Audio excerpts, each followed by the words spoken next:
High school? You ever been to the high school? You hope it? Yeah, it's a little crazy right now, but everything's good. We got a lot out quarantine. Yeah, and then it's a new semester, so it's trying to catch everybody up, and then, but it's good. Staff was I had to cover a class today. So like when we don't have enough subs, the teachers have to cover classes. And so this is like, in 5 days, I've had to cover classes twice. So, yeah. I mean, yes, we would love to. Yeah, teacher.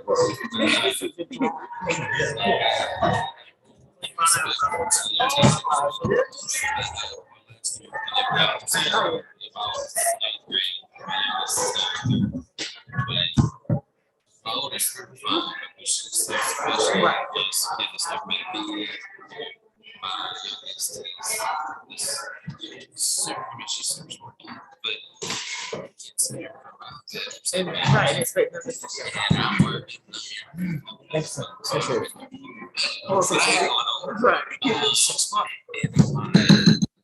Good evening. It's 6 o'clock on January 24th, 2022.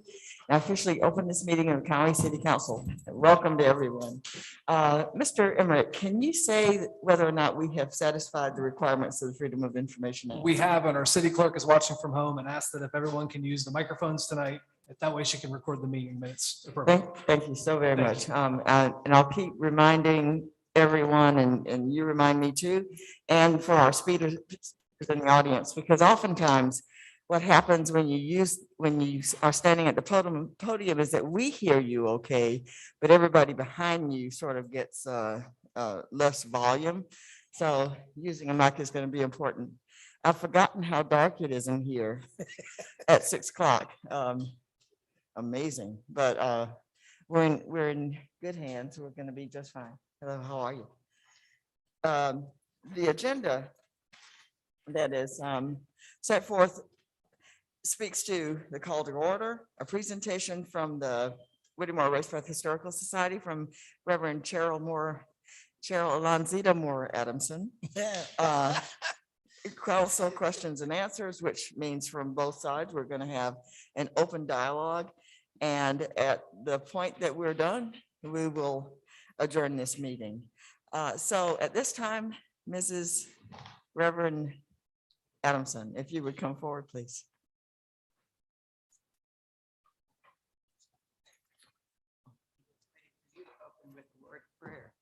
You know what? Let me just do this as if it were a meeting. Give me a second, please. If you would join me, please. I'm going to start us off with a prayer. Dear God, we thank you for this day, for these people, and for this assembly. We ask that you be present with us, that you guide us, that you keep our minds open and free, that you keep us kind and civil, and that we actually make some progress today.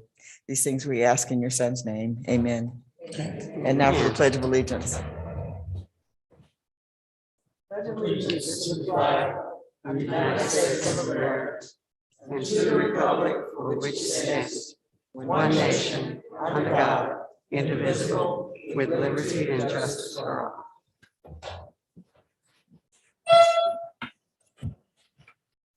Thank you so much. Yes, ma'am. Thank you.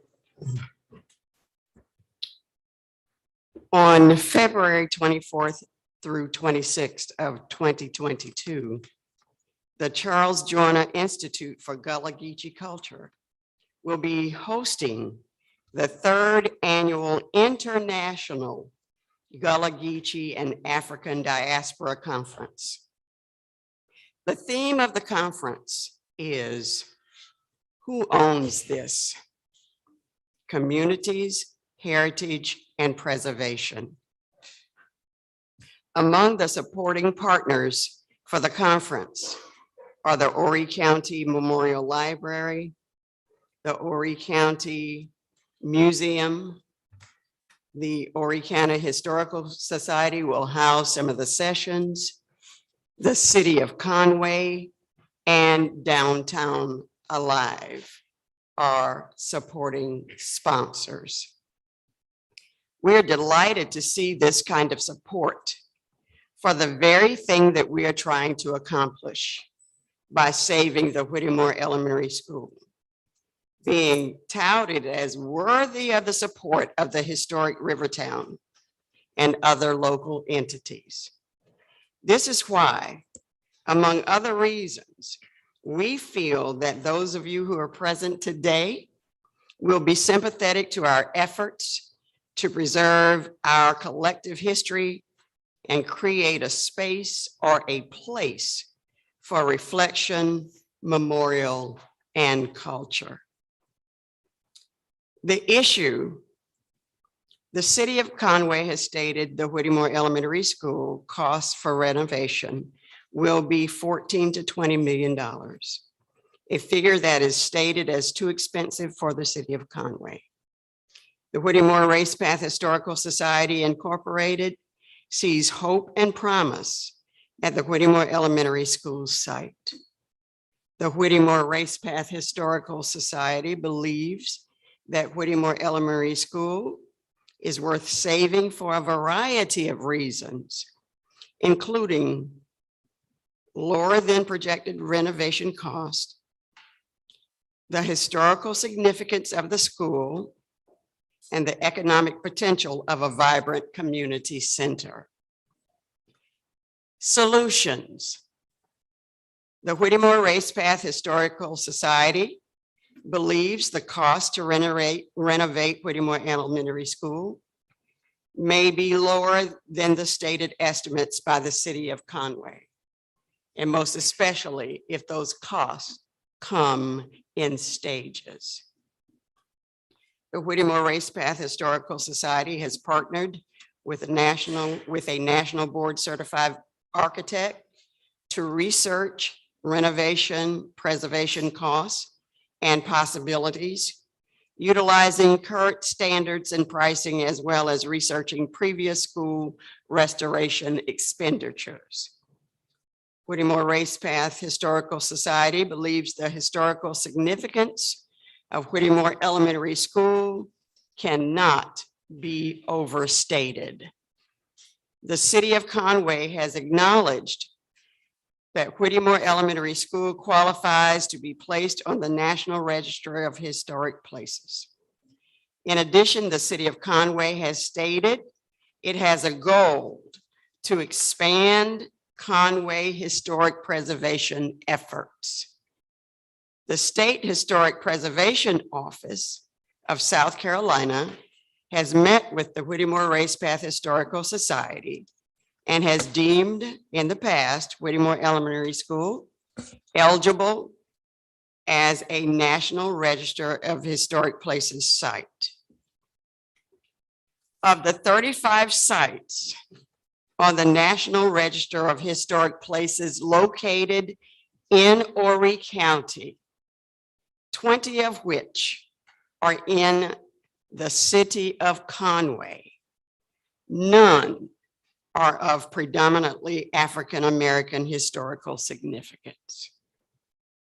The Whittemore Race Path Historical Society believes the economic potential of the community center, which could be at the Whittemore Elementary School site, matches many economic development objectives proposed by the city of Conway in its comprehensive plan, Economic Development Element 2035 Comprehensive Plan.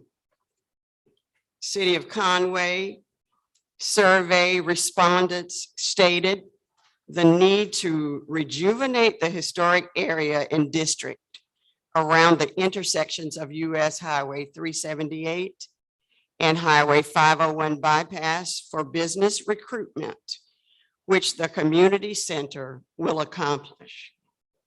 The community center will meet the mutual City of Conway goals to develop, programs and projects, which will be attractive in targeting the needs of the business community, and use the city's resources to research and provide assistance to new small business projects. The community center will provide personal development classes, mental health counselors, and on-site daycare and training classes to promote job readiness and skills development. These proposals solve mutual goals listed by the city of Conway to, quote, identify ways the city may assist in lowering its unemployment rate, increase Conway's workforce, and establish a program for addressing workforce issues. In summary, the community center at Whittemore Elementary School will strive to become a model for community education and revitalization, while positioning the city of Conway for continued economic growth. The city of Conway will be able to state that it has met many of its listed economic objectives through collaborating with the Whittemore Race Path Historic Society to preserve the Whittemore Elementary School. The recognition, social, and economic gains associated with preserving Whittemore Elementary School far outweigh any of the stated economic costs. And with that, I'd like to yield the floor to Mr. Michael Allen, who is the chief architect and owner of MOA architectural firm out of Greenville, South Carolina. He is a son of Conway.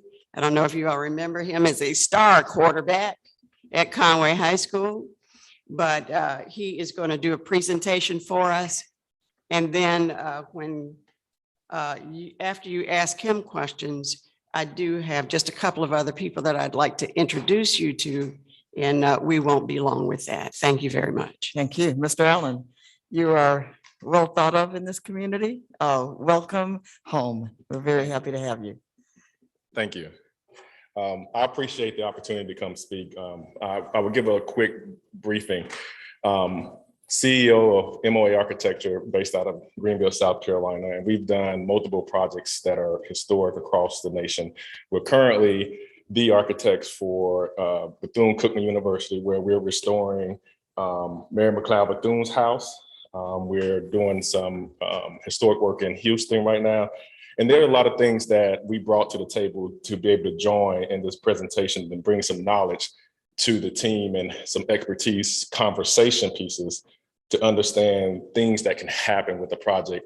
And we know that the city has done some work, and we want to make sure that we're coming in as a teammate to be able to help with the discussion, to keep this going, because we didn't want it to fall. As a child of the community, this building has been there for me. It's been, when you ride bikes past it, playing in the fields, doing things that you shouldn't be doing. It's just what we did. And so it's a part of the community, and being able to be back in the community and being able to help present something on the community is big for us. And we're proud to have our firm be a part of this presentation. So I appreciate the opportunity. Today, we're going to just talk about a few things. We're going to do some case studies that we've done really to talk about. So one of the things that was missing in the information that I received was there was not a lot of information understanding where the number came from to understand how to get this building back in usable condition. And so what we did was we took what we could find and put those numbers to what similar buildings, similar schools like this across the nation, what they spent on something like this. And what we did was got a cost estimating company to help us put a cost estimate together to break these numbers down, to really give us a clear number. And I'm not saying that the numbers were wrong that you did. What I'm saying is it's just we just went back and did some due diligence to kind of break down so we can see where numbers can fluctuate throughout the cost.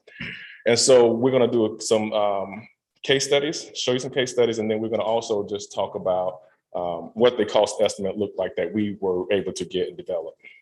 And then we'll take questions.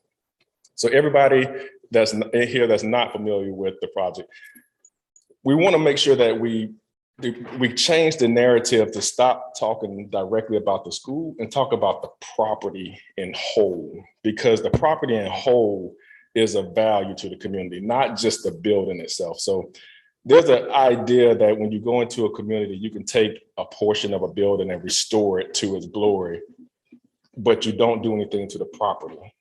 There's where this is located is sort of sitting between communities. And so it's the entire property, not just the building. And so one thing that you'll see in our number is that we really want to develop the site. It is not even about putting parking on the site. What our number did was we want to make sure that it's safe. Fencing these numbers, making sure that we had grading in this number, that some of these old schools, and we haven't did our due diligence on this, but we probably know that the drainage on this site is not well. And so our number has some of those in it.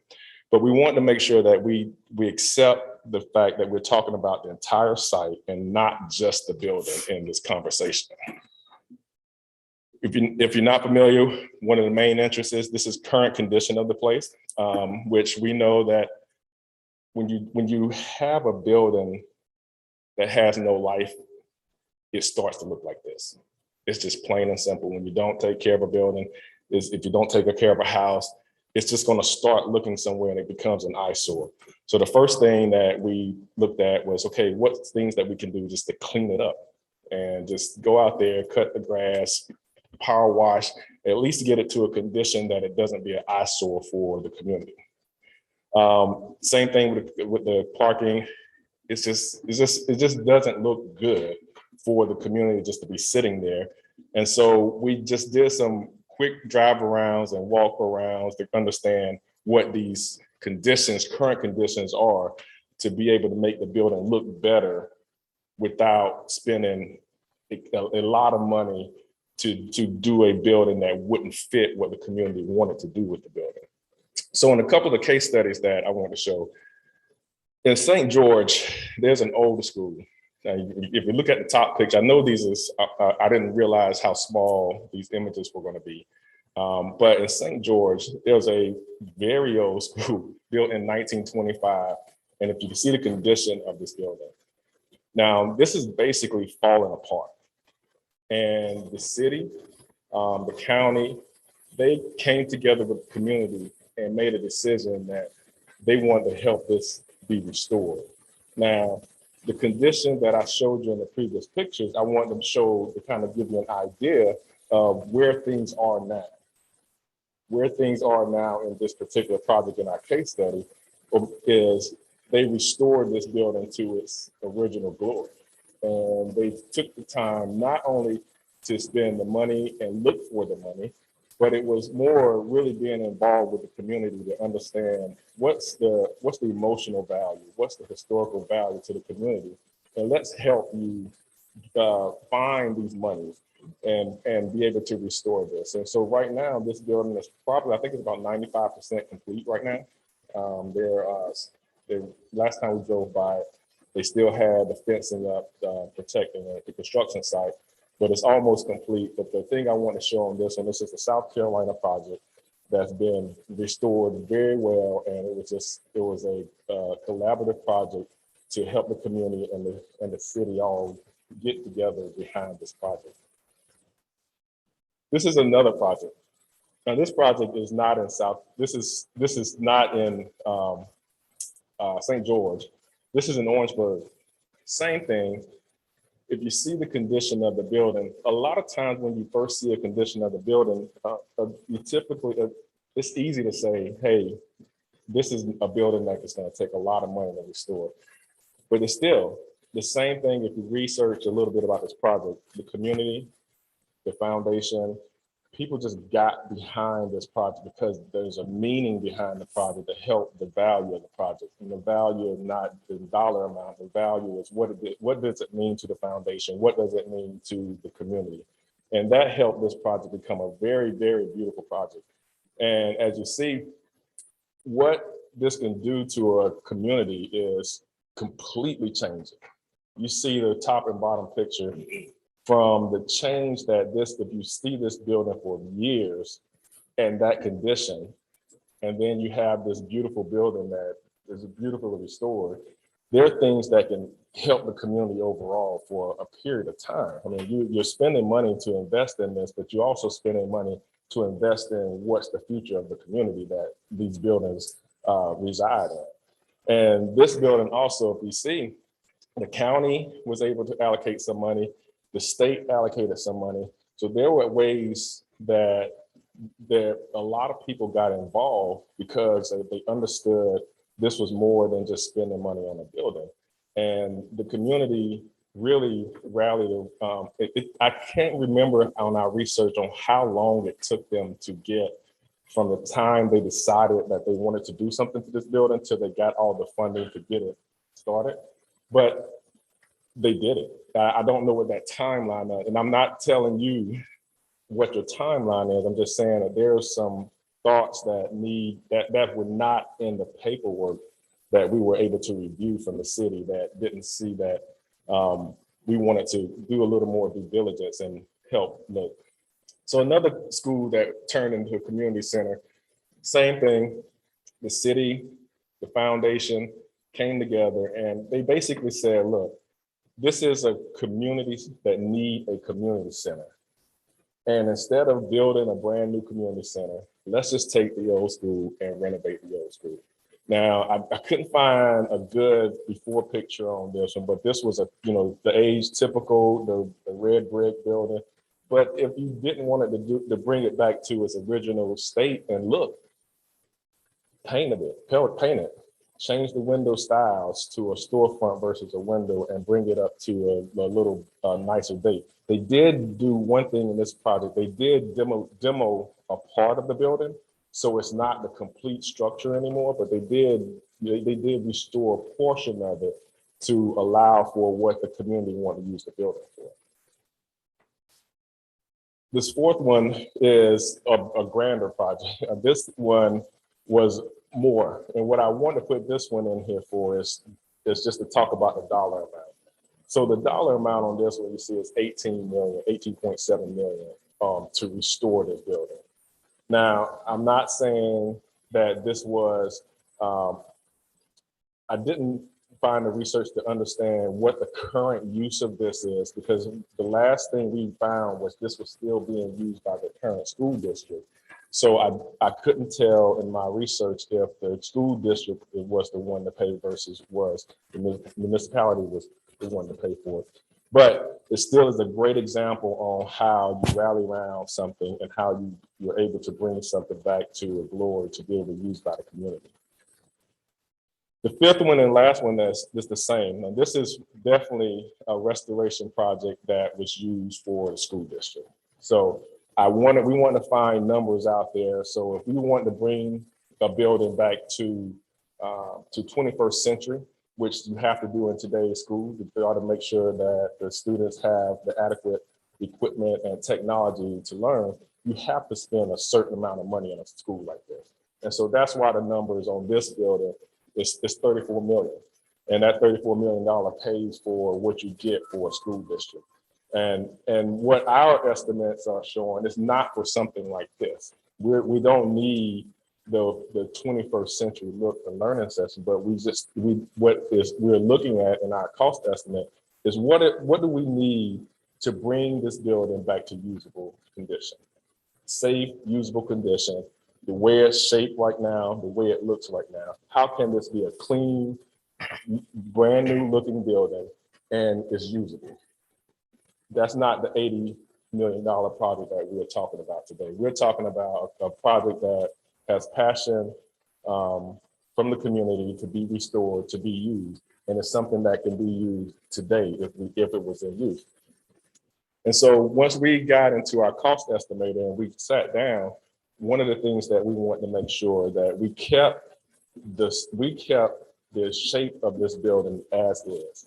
What we did is said, we want to restore this building the way it is, put in windows, not storefront. We want to clean the brick. We want to put a new roof on it. We want to clean it up.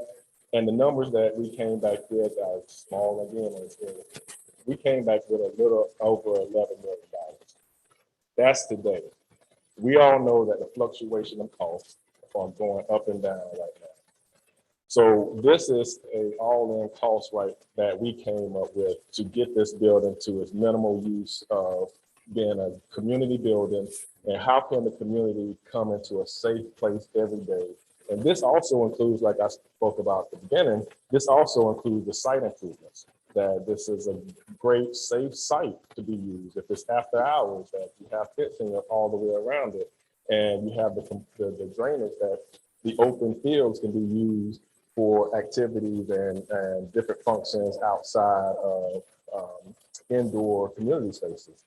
And we also, just to show you, because you can't see it on the screen, we did a really, we had them really break down the numbers to really understand what are we paying for and what are these numbers are generating for us to be able to understand if this was an effort that we wanted to dive into, what can we expect to pay for certain elements of this building?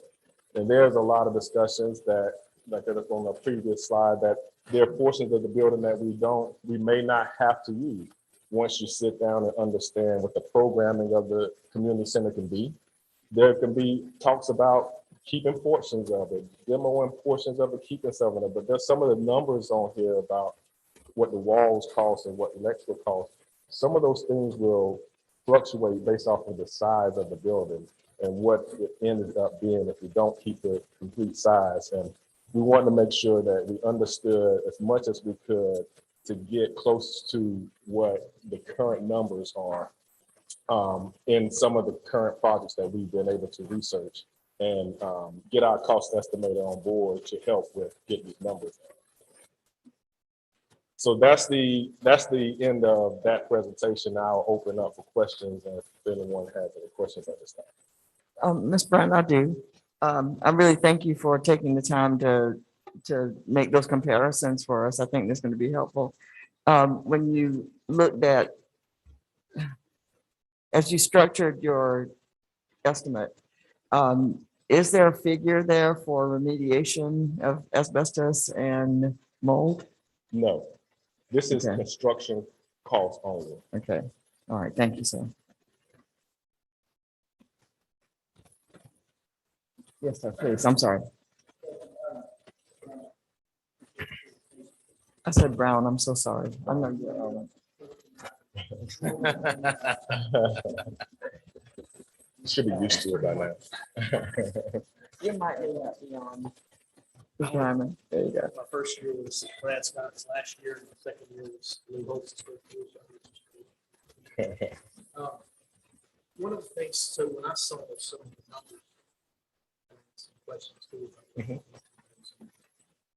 Somebody who's done some renovations before, one of the things that I noticed is city and county, if your improvements exceed 50%. That's correct. One of the big construction costs that may be associated with this is foundation replacement. I was looking at what you had there, and I saw We have a rebar number there. I see foundation work, it looks like 12,000. Yeah. So is that to replace all exterior walls? That's we made a guesstimate on this because we didn't know exactly how much needed to be replaced because we haven't done a feasibility study. So we made a estimate on how much of that needed to be totally replaced based off of what we end up doing to the entire structure. Yeah. Just trying to look at my bad eyes. What you had there. Yeah, that's been my big concern. Yes. I know the last time I was in that school, still operating. 2 weeks after I was in there, those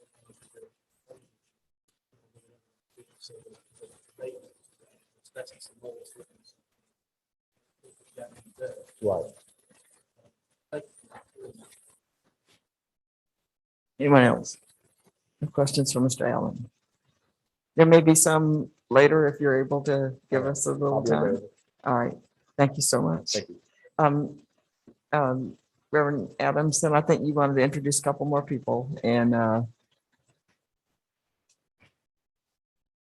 Again, one of our motivations is to try to help all of us to understand that costs are not the sole motivating factor in what we are aiming to do. And we have a couple of people among many collaborators and consultants that we have been working with over the last few months. Among them are a dream team of people near and dear to us. There are people at Coastal Carolina University, Benedict College, Francis Marion University, the Gulagici Cultural Heritage Corridor Commission, the South Carolina Historic Preservation Office. You met Mr. Allen, and then of course, our stalwart partners are the Whittemore Alumni Association, which is a nationwide organization, as well as the Whittemore World Magazine. So that's global. But I wanted you to meet this afternoon one of the professors that we have been working with. Her name is Dr. Carolyn Delian. She is from Coastal Carolina University, and she worked with the Secretary of the Interior as a qualified archaeologist and registered professional archaeologist, and has worked in cultural resources for cultural resource management for 20 years. I'd like to forward.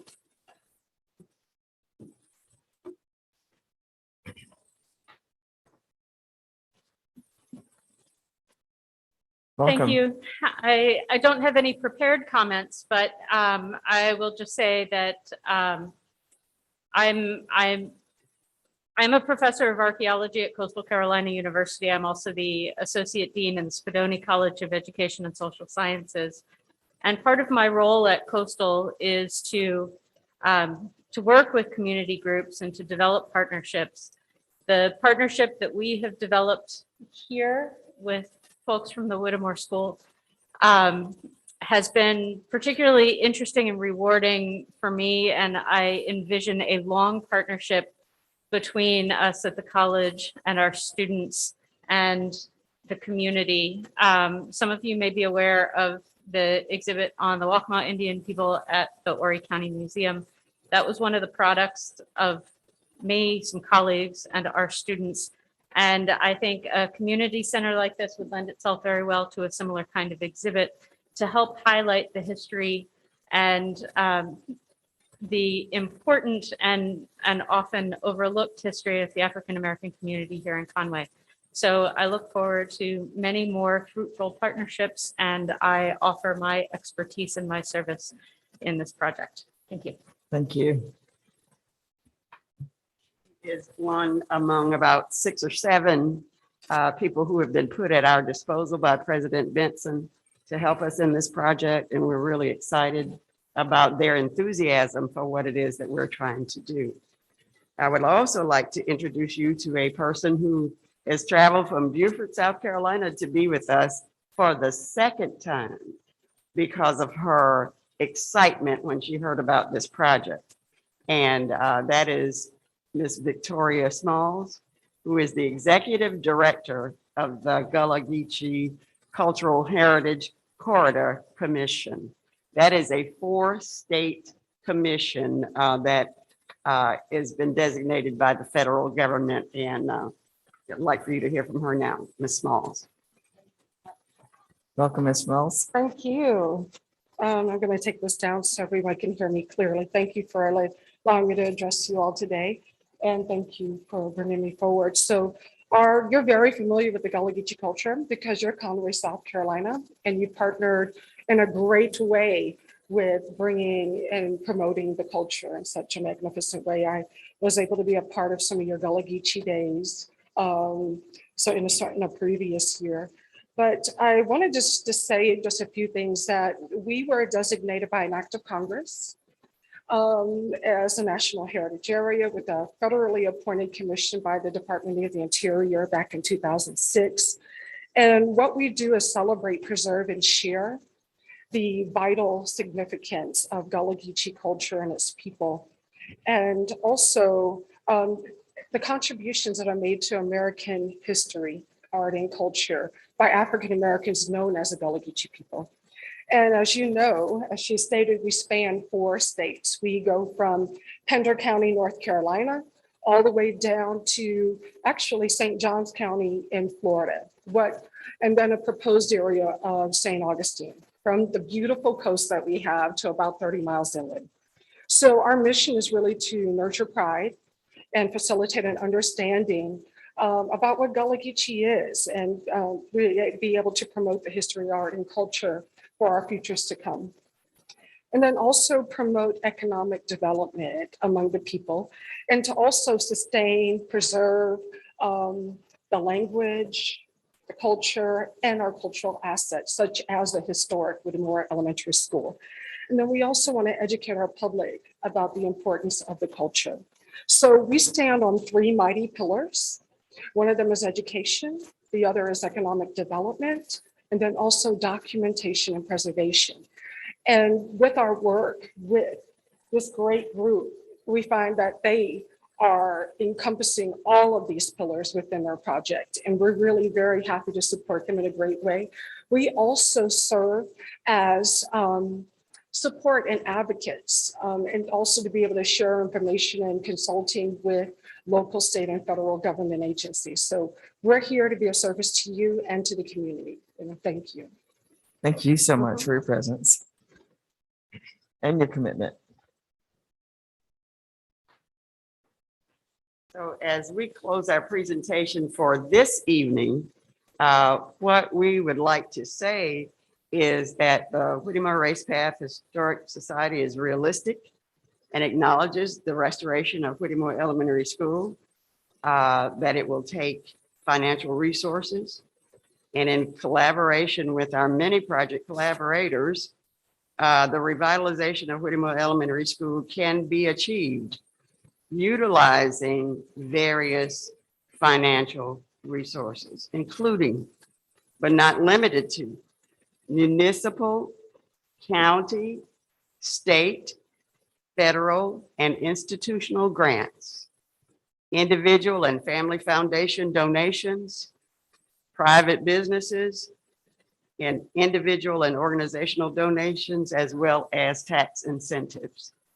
So we just want to encourage the city of Conway and all of the members of our community that what we are proposing is doable and will infuse our community with a great deal of light that it is in need of right now, and an opportunity for us to grow together.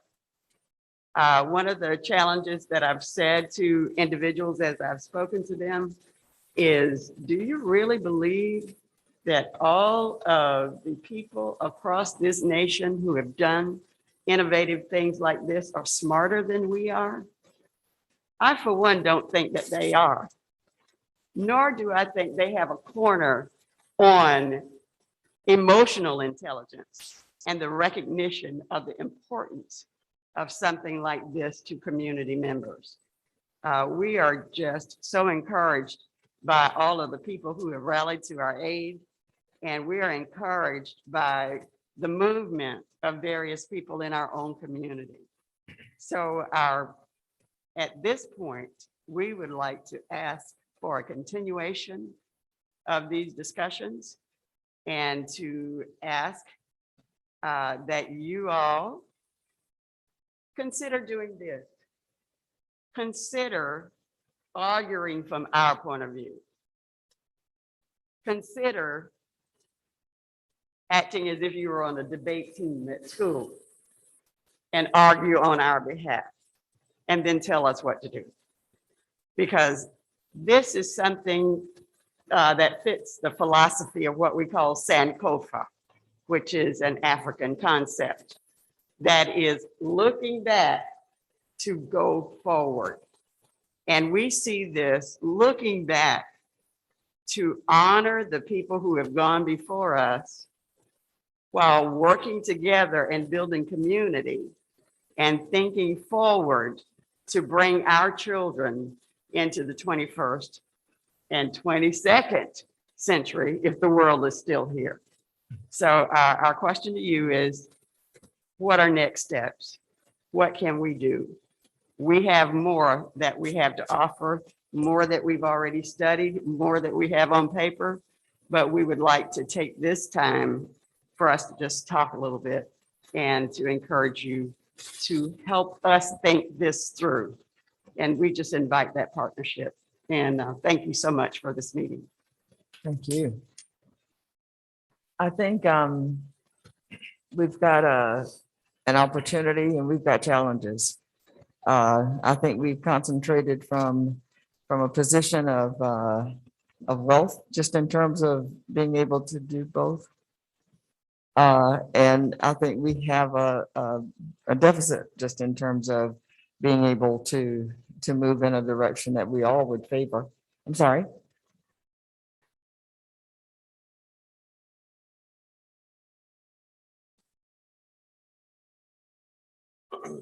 I'm Carlisle Dawson, and I'm Vice President of the Horry County Historical Society. And it looks like deja vu here today. I was here with Catherine Lewis and all of the rest of the Historical Society when they were trying to save Whittemore High School.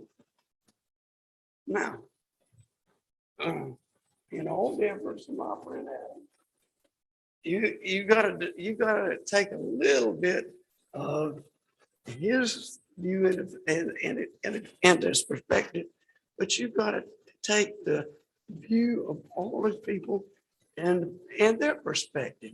And there's going to be a little bit of difference there. There's going to be some difference. Whenever you go to save a historical building, there's going to be some difference. But now you've got a choice here. You've got Whittemore Elementary School. Now, Main Street School, up here, you did the right thing. It's preserved and it's a nice building. Conway High School, you didn't do the right thing. It isn't there anymore. You can do the right thing.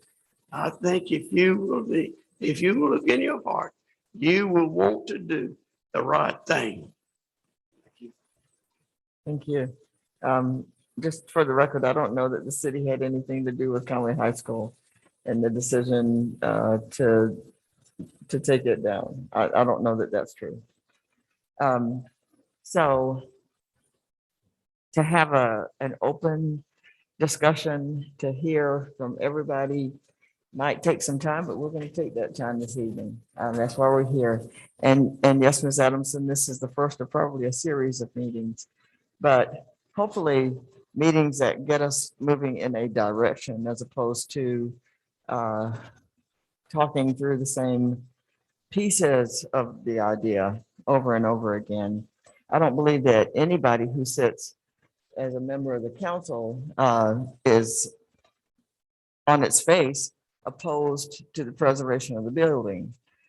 We were met with a startling figure, and while there is some debate as to whether or not that is a valid figure to even start working with, before we get any deeper, I'm going to ask Adam Emmerich or Mary Catherine, I'm not sure who's going to present this information, but to talk a little bit more about the basis for this sum of money that hit us hard in the face. The plan that this council had was to take that gift, that lovely property and that historic building that has been a part of many of our lives. I was a student at Whittemore Elementary School. I could go on and on and on about what that means to me, but we don't want to take up time with too many emotional stories right this minute, but let's start with some things that we think are reliable information based on our going back to those people who first supplied us with that number. That's not to say, Mr. Allen, that yours is unreliable. I have to be real careful what I say. That I'm not saying that at all. I'm just saying that we've asked more questions about where that figure actually came from. Yes, this, when the city first looked into renovating the property, there was a public bid, and it was put out through an RFP. And with that, when we were going through the process of choosing the firm to work on that, Leolio Architecture was chosen. And the main reason for that was their experience with historic renovation. Some of you may be familiar with their work. They've done a lot of community centers, a lot of libraries, a lot of schools out of Charleston, South Carolina, and they're very well known for that. So that's why they were picked through our procurement process. And when the city was working with them on the renovation, they are the ones that gave us that cost estimate. And from what I understand, the letter that was written by Leolio, although it wasn't broken down line by line, as Mr. Allen's was, that the main cost associated with this was the existing masonry structure. As they listed in their letter, that the bearing masonry walls of this time were either unreinforced or lightly reinforced. So to bring it up to current code, seismic, hurricane, it would require reinforcing those walls. So that was the majority of the cost. But again, as Mr. Allen pointed out in his cost estimate, on top of that, you've got upgrades to electrical systems, plumbing systems, mechanical, new windows, roof. Also, as Mr. Hyman mentioned, the asbestos abatement, there's an underground tank on the site. So there's a lot of different costs associated with that as well. But the main portion of that was the structure itself. I didn't mention fire alarm systems, sprinkler systems. So all those things would add up. But that's where their cost came from. It was an estimate from previous projects that they've done because they've done so many like that. So it was a number that was pulled from previous similar projects across the state. Does that answer your question, Mayor? Yes, it does. And let me ask you another question. In what we have in hand today, did those assessors of the condition of the building and what it would take to put it back in place divide it in any kind of way so that we could look at what it would take to restore a portion as opposed to the entirety of it? They gave us a estimate for the cost per square foot, so we could take that number and use it per square foot if needed. So I know at one point it was discussed to phase it and just work on the back building in the first phase and then possibly move to the larger. So that is something that could be considered, absolutely. Okay. One thing to keep in mind, though, is if we restore a portion of the building, but not all of the building, it probably will lose its eligibility for the National Register. I see. That's its phase out. I see. Yeah, Mr. Allen, please. And they can pass you the mic so you don't have to stand. I just want to bring up, I think the main question was that it was not broken down. So it was needed to be understood, like, where's that number coming from to help us understand if we need to do a portion of the building or the entire building. Just need to have that information understood and to be able to really understand the things like we just found out. If it is the wall, the structural that's costing the most, those are things that were not known. And so there was questions on understanding, like, really what are things that are causing this number to be this high when, if you look through the information, it was just a per square foot number. And that's where the most questions came up and how I got involved and to be able to come in and do a little more breakdown of those numbers. And to whoever knows, do we have a sense of whether or not the asbestos is an issue throughout the building? Are we talking ceilings, floors, bricks, I mean, could somebody just speak to that for a minute? Yes, it's throughout the building. Okay. Mhm. And the mold issue that I saw at the entrance, is that pervasive? It is. Okay. It is worst at the entrance. It is the most visible and the most staggering at the entrance, but it is throughout the building. And I know we've brought this up before, but we were instructed by the asbestos and mold remediation expert that we brought in. The only way people should go in that building is wearing full protective gear. And that doesn't apply to one portion of the building, but the entirety of the building because of the compromised state it's in. So, I see. Mr. Allen, please. Is there did that number for remediation for mold and asbestos, was that in the report? Did that number come out on how much it costs to get that done? The asbestos is in the report, yes. Okay, thanks. Yeah. What perplexes a person like me is a starting point. It's difficult to get a sense of, I mean, there's so many variables. And I personally would find it difficult to have a point where we start to, where does this begin? I think it begins certainly with what we've already done, but let's go ahead. Thank you, Mayor. I was going to ask staff, is there a way to get a hard and fast number? It sounds like we've got a guesstimate. He was using estimates based on other projects. Is there a way for someone to go in there and say, all right, we know what mold and asbestos, we've got that number. That's pretty hard and fast. But as far as what it would take, because to me, and this goes back to 2017, and the three of us were on council at the time, we wanted to do this because we felt like, Mr. Dawsey, it was the right thing to do. But now it's a feasibility question. I mean, that's just the reality of it. And so I think getting a hard and fast number might be really helpful to help us know exactly where we are. Because $14 to $20 million, that was before COVID. We know construction materials have gone up 50%. And so, call that 25 million. And then we've got an 11 figure. I mean, where is it? And I think we need to know that answer. There will be a cost attached to that endeavor. And that's why Of course. we pumped the brakes when we got the cost per square foot. There will likely need to be some semblance of a plan drawn up for cost estimators to work from. Just saying that, you can't just say, we're going to fix the building and send it to the cost estimators. The architects then will create a plan as if we're restoring the building with materials and such. That will be sent to cost estimators for them to put together. So you're talking, I don't know, $20 to $40,000 maybe to get to that stage. And that, again, that's why we brought it to you with that number of when we did. Thank you. Have we made a decision as in whether or not we're going to do the whole building or portions of the building? What part of the building are we going to work on first, second, third, et cetera? What is their plan of sort? There's no plan from, it comes from this group right here. So there's not a plan as of yet. But if we move forward with a more in-depth estimation based on all those variables,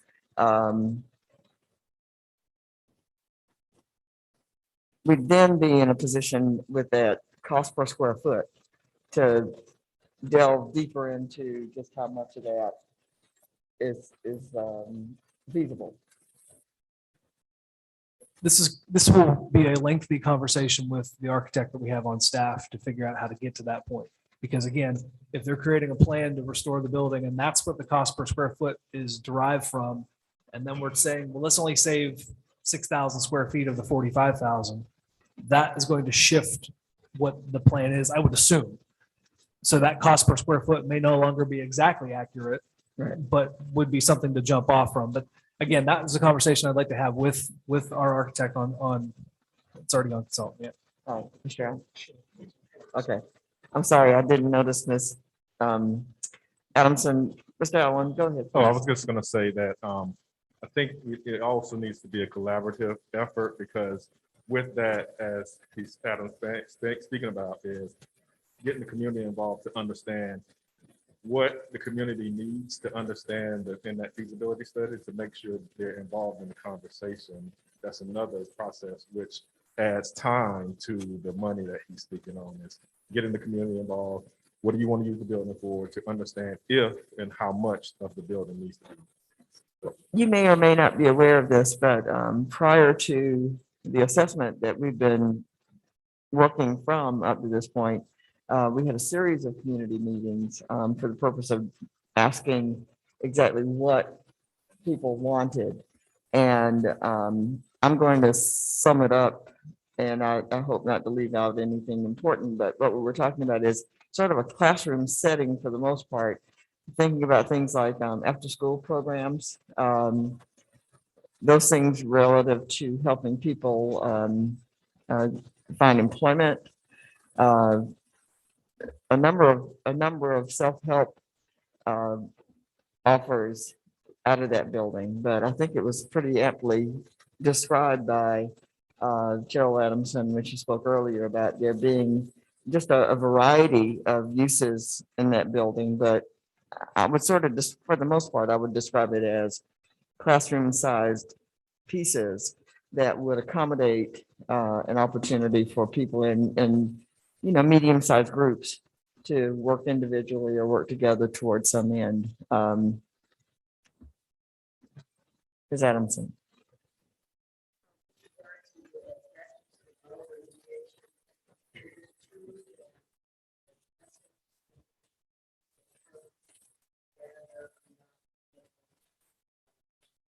Yes, that is correct.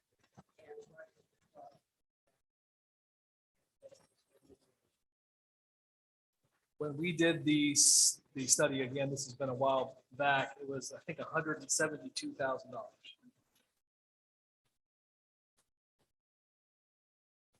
Main building is $175,000 bill, $175,000. The back building is $70,000, and air monitoring for both buildings during the removal is $17,150 for a total asbestos removal cost of $262,150. And the tank removal at that time was estimated to be $30,000, and that was 2 years ago. If we were working on one, I think our focus has been up to this point, the larger building that I call the main building of the elementary school. Is there any concern about asbestos sitting still? Might there be a disturbance by natural causes, by weather, that would? To my knowledge, there's not a concern for the community around the building, but it is a concern for those that continue to break into the building and use it for nefarious purposes. That's it. That's it. And this is an open discussion. Yes, ma'am. So just because there aren't enough mics, I would ask you to do that, please, if you don't mind. Hi, I'm Liz Gilland, and I was walking my dog this evening thinking about this, and I don't really have a dog in the fight in a sense, other than I am a resident of Conway, one of the old timers.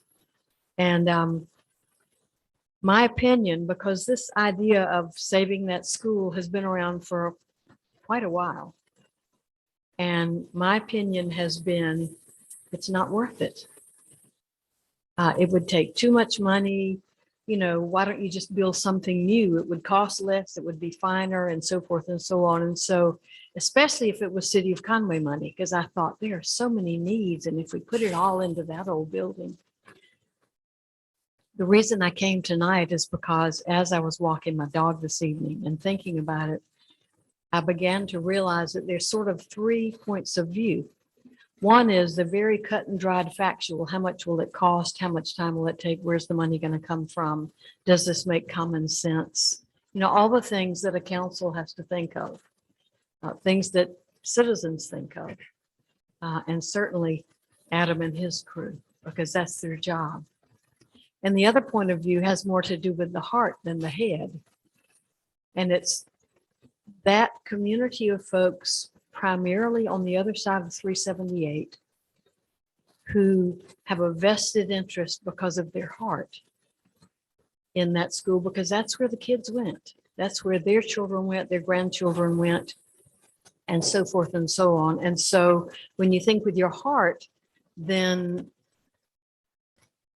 you think lastly about how much is it going to cost? Where's the money going to come from? And then the third point of view has to do with the vision for the future. If this were renovated, if all the things that Gerald talked about were done and it was an incubator type thing, if it was after school activities, if it were helping people get jobs, all of the wonderful visions that could come to fruition on the other side of 378. To me, that makes a difference. And I have mentioned 378 twice because that part of our community probably has the least in the history of the decisions that the city council has made and has put significant amounts of money into. That area of town has gotten the least. And they've almost asked for the least. I know sometime in the past, they came and wanted to save Whittemore High School. Goodness, I wanted to save Conway High School. And so I don't blame them. And I'm sorry that that didn't work. But it seems to me that if you have to pay for the remediation anyway with the asbestos, and I guess can include the mold, if that expense has to be done, that's going to take a while. I would hope that we can all catch a glimpse of the vision. And even if we don't have the heart out of experience, we can have the heart out of compassion and understanding for people who were there, who do have a vested interest, who do feel that school, just as I felt Conway High School and hated to see that torn down. It seems to me that the challenge may be to say to this group, nothing has been determined so far, but we know what we have to do as far as the mold and all. We will work toward taking care of that. You work toward raising the funds. Their money's out there. And if they've got a national and international group interested in it, if we've got federal representation from the Gulagici community and organization, if we've got some very strong African-American representation in Congress on both sides of Congress, if we have the interest that this community as a whole could pull together and pull from Lowe's to do the roof and pull from different organizations, maybe some of these organizations that are building homes by the thousands here and raking in millions of dollars from our community, maybe we can tap into them to get some of the work done. But if we just be creative and imagine and then start doing it, give them a challenge and say, you've got a certain amount of time to come up with a certain amount of money to let's see if it will work. Give them 6 months, 9 months, 12 months and see what they can raise. And if they get to a certain goal, then suddenly it becomes feasible. I don't want it to be all Conway taxpayer dollars, simply because I understand from having been on county council how you have to look out for so many different areas that are needful of your finances. But I do think that there are other places that the monies can come from. And so I would hope that you would at least consider challenging the group and giving them a goal or a deadline to come up with a certain amount of dollars to see if it can be done. Because it's one thing to talk about it. It's one thing to dream about it. And they've done a lot of dreaming and done a lot of talking among themselves. But go out there and actually do and see what kind of monies you can come. And let us help you do and see what kind of monies that will come in. I would like to see us do that before you make a decision based just on the dollars, which are overwhelming. That's a huge amount of money. But when I look at the vision of it, and I think about what impact it could have on not just that community on the other side of 378, but all of Conway as a whole. And also keep in mind that those who are interested in this project are mostly those who are the long timers in Conway. It's not the new folks. It's not even Adam, who hasn't been here long enough. He's a come yeah, to use Another a Benya. to use the Gulagici term rather than a benya. And so those folks matter.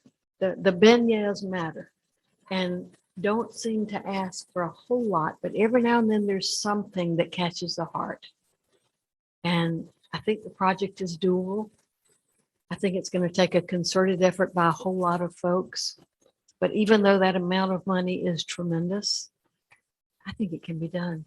I think there are sources. I think once you get a group of folks committed to it who are going to turn over every rock and see what they can come up with, just challenge them, give them a goal, and let's see if it can't be done, because what a feather in the cap, not only of this council, but just of Conway, to have something like what they envision, to have a building over there that has been renovated, that looks awesome right there on that 378 corridor where everybody passes by.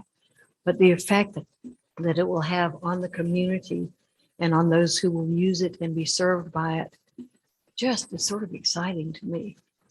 So I just thought I'd throw that out there because I changed my own mind while I was walking my dog this evening. And I just thought I wanted to share it with you.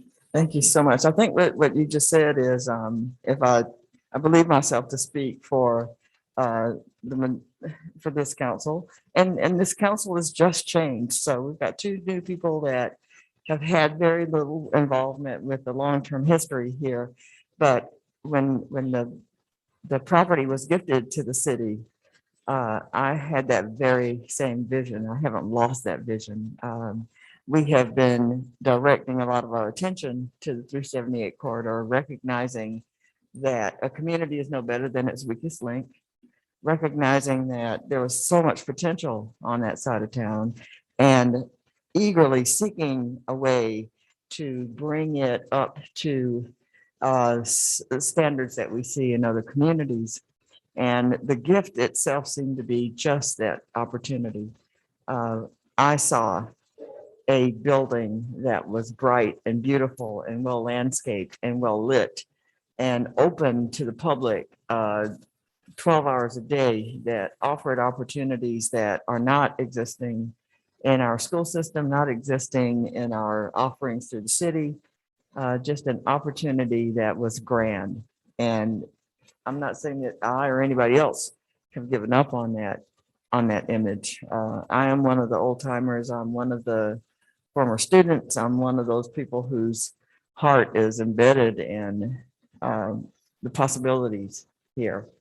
We just need to find the jump off point. Somebody else speak, please. Yes, sir. If you would come forward, Mr. Biddle.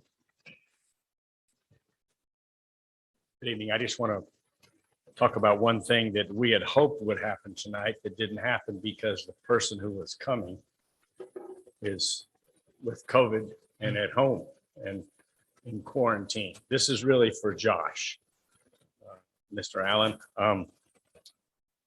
This is about brick. We are fortunate to have a person who's named Tom Herron, who is the founder of Up With America, which is coast to coast. And when I was talking to him about all of this, because I've worked with him a lot, he said, "This is amazing.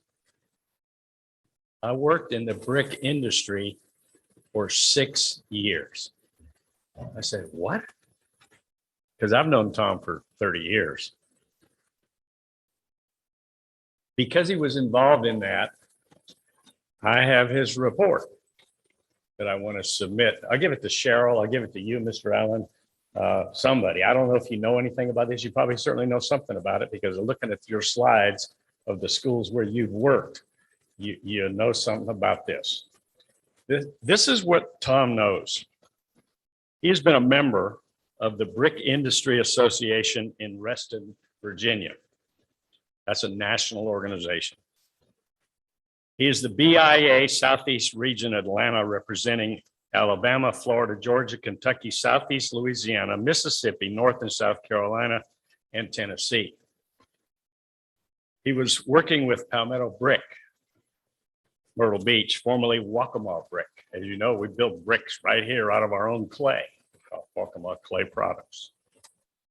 He is a member of the International Masonry Institute, Bowie, Maryland, partnership between International Union of Bricklayers and Allied Craft Workers and the Mason Contractors Association of America. He's been in touch with Senator Tim Scott about all of that part. This is an amazing brick built many years ago with a lot of history. And when Tom gets these folks coming, they will be able to look at the brick and tell you all about it, where it was made, when it was made, all of it. I learned that a block from here in Norman Alley. The first building closest to the trestle has very little cement. It was mostly tabby. You look at that brick, it was tabby. The next building where we had stables was a little newer brick. And the last one where the red and white was, those of you that have been here a while, the binyas, love that term, love it. It's different. So in 3 buildings, right behind us in Norman Alley, are three kinds of bricks with different mortar based on the time they were built. So what I hope we do is we continue this discussion and get more and more information from as many places as we can get it, so we can all make a phenomenal decision. Because none of us are as good as all of us. It'll take all of us. When I saw Lowe's on there, I was excited.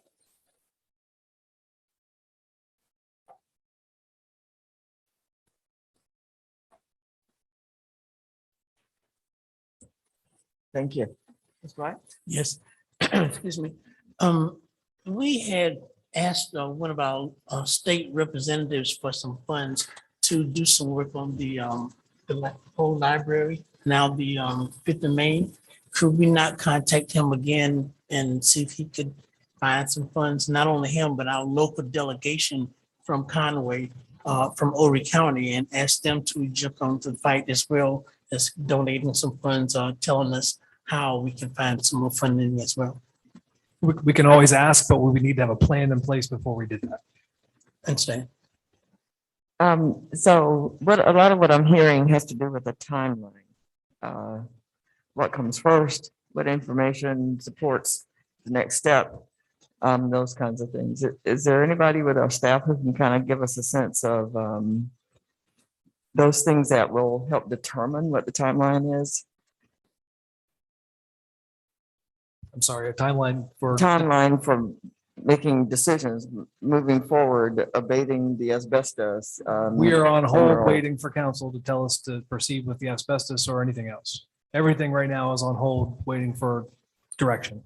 So since asbestos and mold abatement are requirements, whether we save the building or not, is there a difference in the activity that involved in the abatement in one instance or another? If our plan is to renovate and keep as much intact as possible, as opposed The to. only concern is we have to remove the roof to remove the asbestos.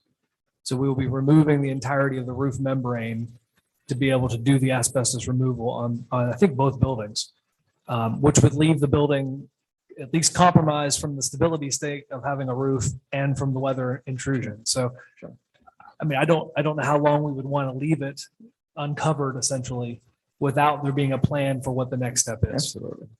Thank you. Yes. We can probably hear you. I guess I've been, 63 when I first came. Working as an educator and businessman. The worst thing we ever did is build buildings with flat roofs.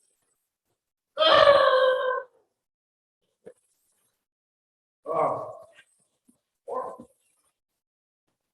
I restored 30 of them in this town. We don't need a flat roof on the new school. The new, little more out of it. It's got to have a fixed roof. Holy Moses, it's got to be there at least. Flat roof. And I agree, but what does that do for the integrity of You the, can't change it. you're right. I don't think it can be changed. You cannot paint it, you can't replace the windows, you can't do anything to the exterior that would change the size, shape, openings, roof line, anything. So everything has to go back the same way, or it loses the eligibility for the National Register. So that therein lies the question. If the plan to go forward is to restore it, or is the plan to come back with something different and better? And if the plan is to come back with something different and better, then it's a whole different animal. Or are we talking as a third option That that pieces of both. that some part of it be restored, but not the entirety? Right. And that is, again, another option for council to consider.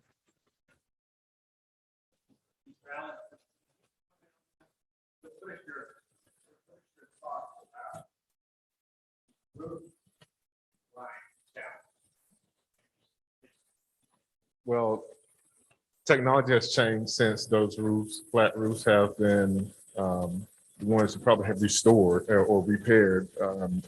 Flat roofs are good these days. The technology is really good these days.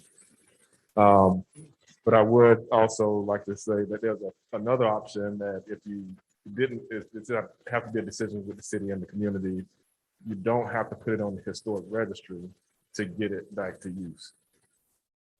That's an option that you might consider, that you can bypass some of those. Thank you so much. Ms. Butler? I guess my question is for you, Mr. Allen. In your presentation, you had some examples of the Rosenwald School and them being renovated. And if I'm not mistaken, those Rosenwald renovations, are they not on the historic registry? They are, yeah. Okay, and some of those were altered. So I guess my thing is there a way to slightly alter without it losing its eligibility? Because those Rosenwald schools are different from the original Rosenwald schools that were there before. So both myself and Mary Catherine have served on the State Board of National Register Review.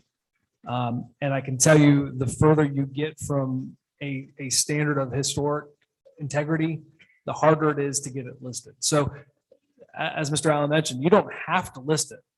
But if the purpose of this discussion is to save the historic structure and save it because it's eligible, then we need to change the narrative of the discussion if we're going to start changing what we're doing.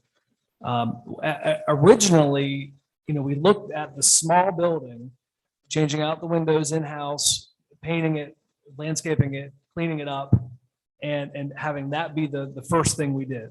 And Archives and History said, no, you can't do any of that. You have to have a plan for the entirety of the thing, or you can't touch the small piece. So if we had gotten clearance from Archives and History at the outset of this back in 2018, we would already have a community center in the small building. And that's why we had those meetings when we did. But the brakes were pumped by both the county CDBG and then State Archives and History and said, you can't do anything. And that was because it was federal. If we're not using any federal funds, then we can do whatever we want. But if we're going to do whatever we want, this council needs to tell us what that is. What are the advantages of registration? I mean, it's acknowledgement of the history of the building. There are certain guidelines set forth by the Secretary of the Interior on historic preservation. And if you're going to preserve history, you should follow those guidelines. Sure. And again, that's what leads to a $325 per square foot price tag. I guess my follow-up question would be the federal funds that could be available. Are those federal funds available because it is a historical site? There are no federal funds available at this point because we de-obligated this as a federal project because it was too expensive. Okay, So then I guess my question is, And there will not be any more available. okay, Yeah. that's. Yeah.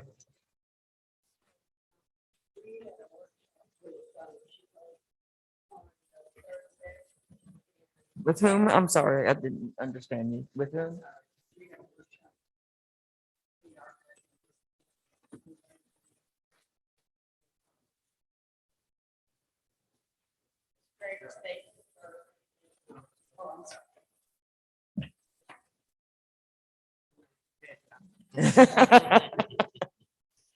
We had a workshop on Thursday with 3 staff persons from the state Historic Preservation Office, SHPO. And the building as it is a historic site. What has not been done is that there has been no application for it to be on the registry. As it sits now, you can apply for it to be on the registry. Then comes what you do that will or will not meet criteria. And the guidance that we were given is it's very not often that a building is taken off the registry. And they can give you guidance as to how to meet their specifications. So there does seem to be some room for bringing buildings up to code or up to whatever standard you want without losing your place on the registry. So it's just not cut and dry. There's a little bit more flexibility. What I'm gleaning from this is how much benefit it would be for us to hear the same messages at the same time, even. Yeah, that'd be, That's yes, sort of absolutely. that might be the beginning of a partnership. Absolutely. So that questions can be raised and we all sort of walk away with the same understanding. Absolutely, which is why perhaps one of the things that can happen is that we could establish a team, a work team between the Whittemore Race Path Historical Society and the city of Conway that could do these feasibility studies and take us down the road a bit. Because there is more information out there than, for lay people. It's all brand new and we have an opportunity to ask a lot of questions, but these agencies are open to providing that kind of technical support for all of us. Of the 35 buildings in Horry County that are on the National Register, there has only been one that has lost its status. And the possibility of somebody coming around, unless somebody comes and points a finger and say, oh, you moved that shingle, and it being taken off. That's what we're dealing with. I'm not going to ask you the name of the building, but do you know the cause for the loss of that designation? No, I don't. But I do have a list and that directs which building it is. Okay. Thank you.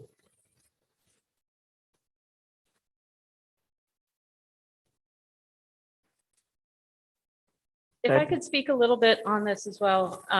Again, I'm Carolyn Dillian. I'm a professor at Coastal, but another thing that Cheryl mentioned when she introduced me is I worked in the cultural resource management industry for over 20 years. I am an archaeologist. I'm a SOI qualified, Secretary of the Interior qualified archaeologist, and a member of the Register of Professional Archaeologists. And actually, I'll take this off, so maybe I'm not as muffled. But the cultural resource management industry is an industry of consultants who work with private and public agencies to help them comply with the National Historic Preservation Act and the National Environmental Policy Act, among other state, federal, and local legislation. So I have a lot of experience working with the National Register of Historic Places and properties that are deemed eligible for listing on the National Register. This particular property is eligible for listing under two criteria. Criteria A, which of the National Historic Preservation Act, Section 106. Criterion A, which means association with important events in our nation's history. And criterion C, which means it is of a type, period, or method of construction. Now, because this building retains, even though it is in bad shape, admittedly, it has damage, it has mold, it has a whole raft of problems that need to be repaired.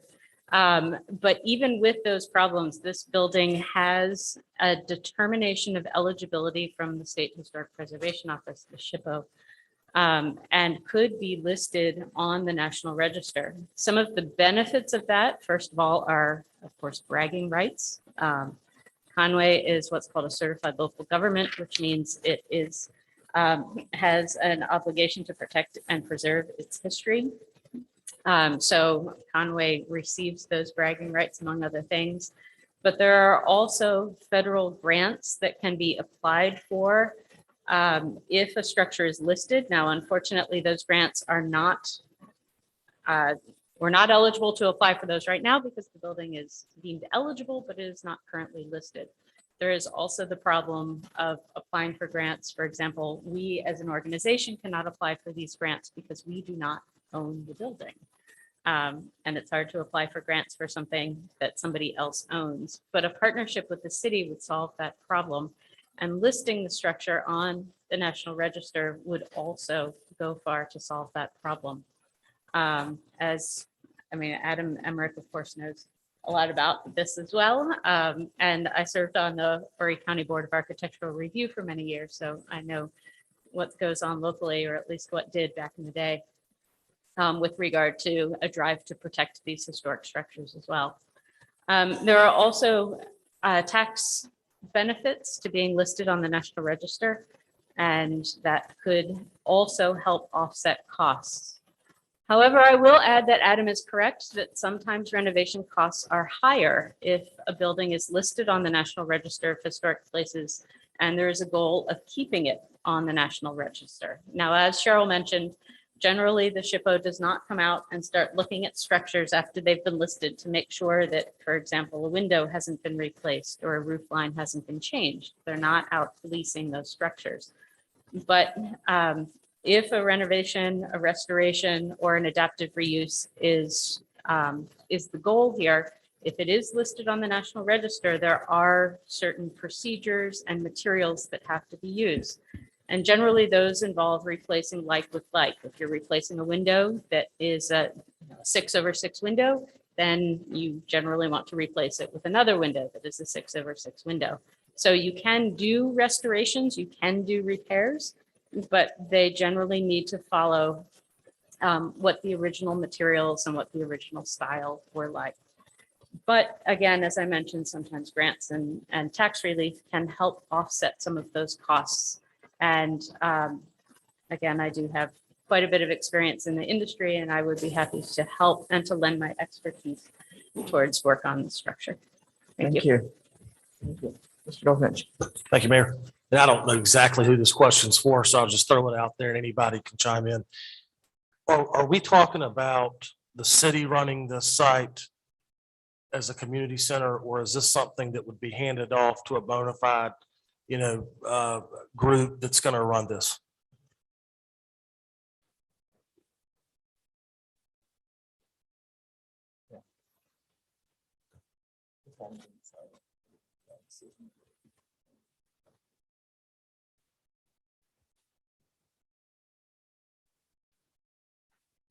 And I don't want anybody to not speak, hesitate to speak. You'd be surprised what you know and what you think might make a difference. Yes, please. What is the total square footage of this school? I just wrote it down somewhere. Let me see if I'm right. Is it, just wrote it down, 45,000 square feet? Just under. Okay, The larger building is 34,500 and the smaller building is 10,000.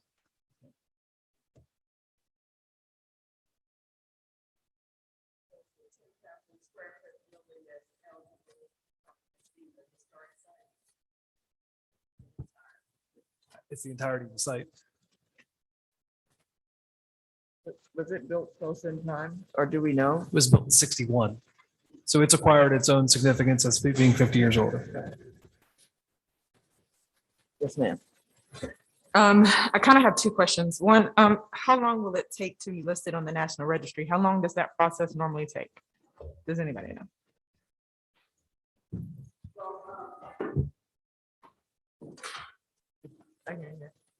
It takes like a year or more at this point. There's the application itself is fairly cumbersome. We would have to hire an expert to fill that out. That is then submitted to SHPO, and there's back and forth on the application. When it's ready, it then goes to the State Board of Review. When that is approved, assuming it is approved, then that goes to Secretary of the Interior for final approval. And I think it's an act of Congress actually that lists it, if I'm not mistaken, after the approval of that. Okay, so The advantage that we have is that Whittemore Elementary School is a part of the group that has already been pre-approved. So that work, his body has already been done. And so, let's say, that you south, they already have it plug and play. okay, so we'll ballpark a year that it'll take, give or take. I think a year is probably a safe estimate. Okay, and then my second question is, the asbestos and mold removal, it's something that just has to happen regardless. How long would it take to do that? Like. But ultimately, that does have to happen, right? It has to happen, but if we're going to list it on the National Register, it needs to be part of the plan that is submitted to them for restoration. Okay, and the reason why I'm asking, I'm just trying to get a timeline to say, you know, if it takes a year to get on the registry, how long does that then take the asbestos removal and then? Yeah, that's a long time to wait to do the asbestos removal. Yeah, that's what I'm saying. What could be coincided, what cannot, what, you know what I mean? Just trying to get a. I think if we had a conversation with Archives and History while we were proceeding with that, it might be something they would allow because it's a life safety issue. Yeah. But I don't know that for sure. It would be something we'd have to have a conversation with on them. All right. That works. Ms. Williams, I see you nodding back there. Are we on the right track? Ms. Williams?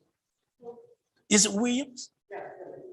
Gilliam, I'm sorry. I'm sorry.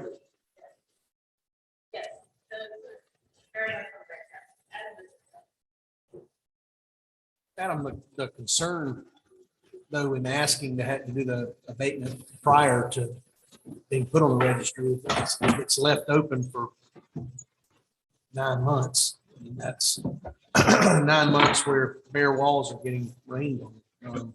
Yeah, and I think that was the point of my question. Like, I just wanted to see time wise, if we have to, I mean, you know, I'm just saying the mold has to be removed, asbestos has to be removed. But then if they're trying to put it on the registry, you know, I'm just trying to see if something's going to overlap or if it's going to be separate or. There needs to be a comprehensive plan before we move forward with anything.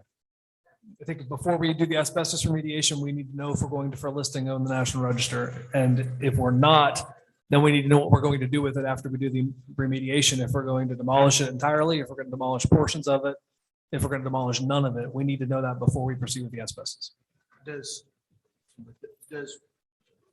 demolishing a portion of it, I know we couldn't start, let's put the cart before the horse and do the back first, but just demolishing a portion of it take us out of the national register? More than likely.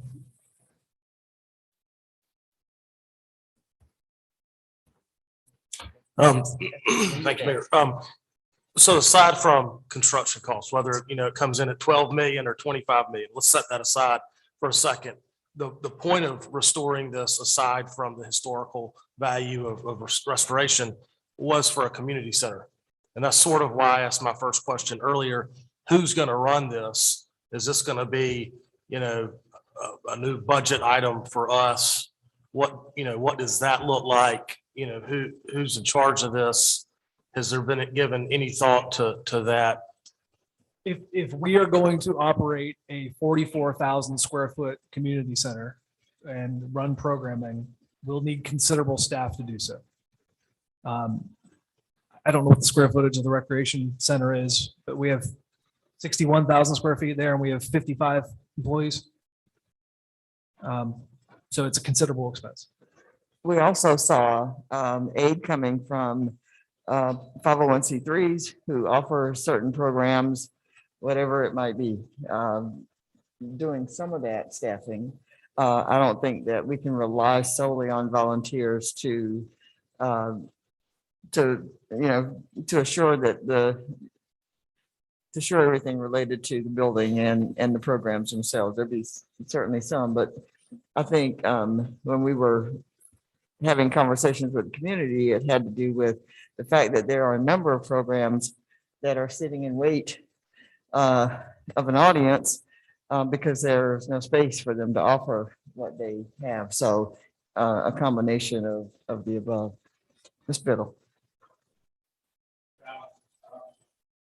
You talk about today's black roof.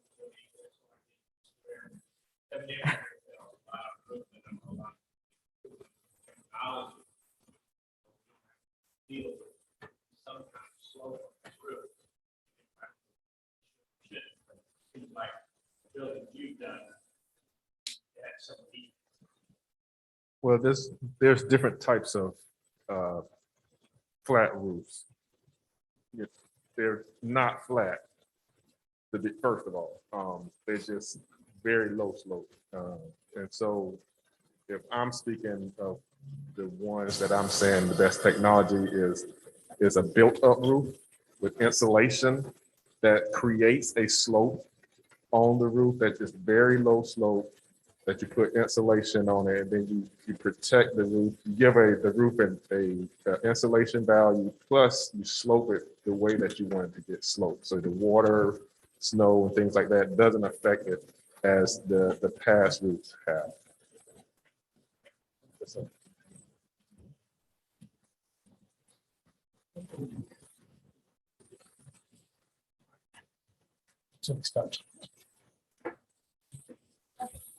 Yes, ma'am, please. I just want to make sure I'm getting a clear understanding of what our next steps should be, because I think that's the ultimate reason why we're here, is trying to find out what those next steps are. Yes. So if I'm not mistaken, I think it's just a decision that needs to make, correct?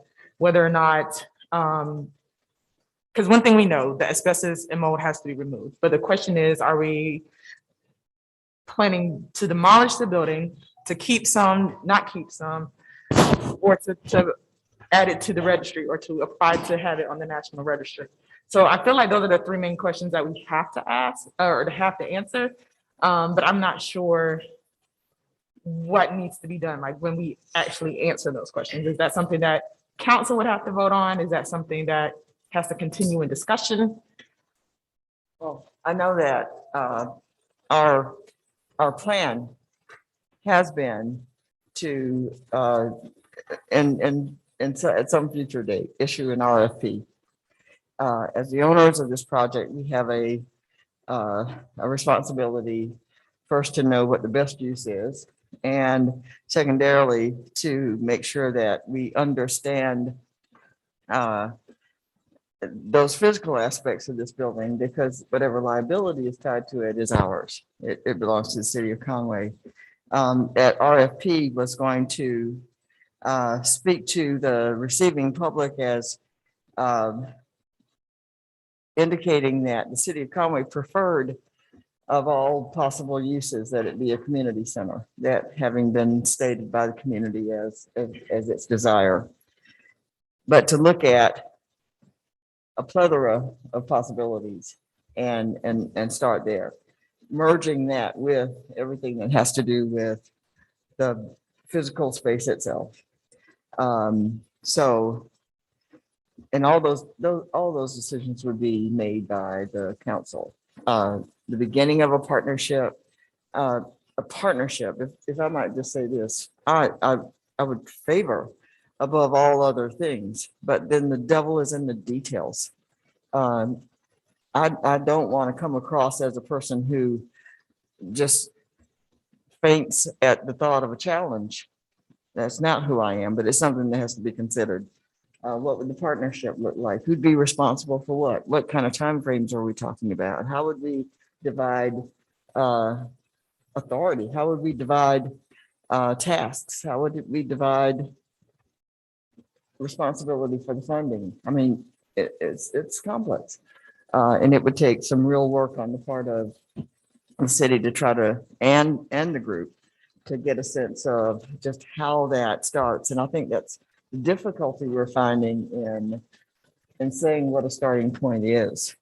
I think if I'm hearing you correctly, and if I've got it wrong, please correct me, but that the community is seeking first and foremost a commitment from us that before we act in any way, that we seriously consider making them a part of it and making some decisions about how we'll work together, and doing that rather quickly, because I don't think time is on our side. All those things that have to do with continued, I don't know if mold grows, but I can't believe that it's going to get any better. We're told that the asbestos is not a risk to the people who live in the neighborhood, but there are people going inside. Those people that are going inside with their nefarious activities, should somebody lose their life, should somebody be attacked, so should any of those things happen, they are our responsibility. So again, the complications are many. They overlap, one determines the other, and then there's a third one that gets placed in there as well. So it's going to take some real critical concentration on all our parts to decide how to move forward. And I'm sitting here right now perfectly willing to hear anybody's ideas on where that starts. I think this is the beginning of a long discussion that has to be had very quickly.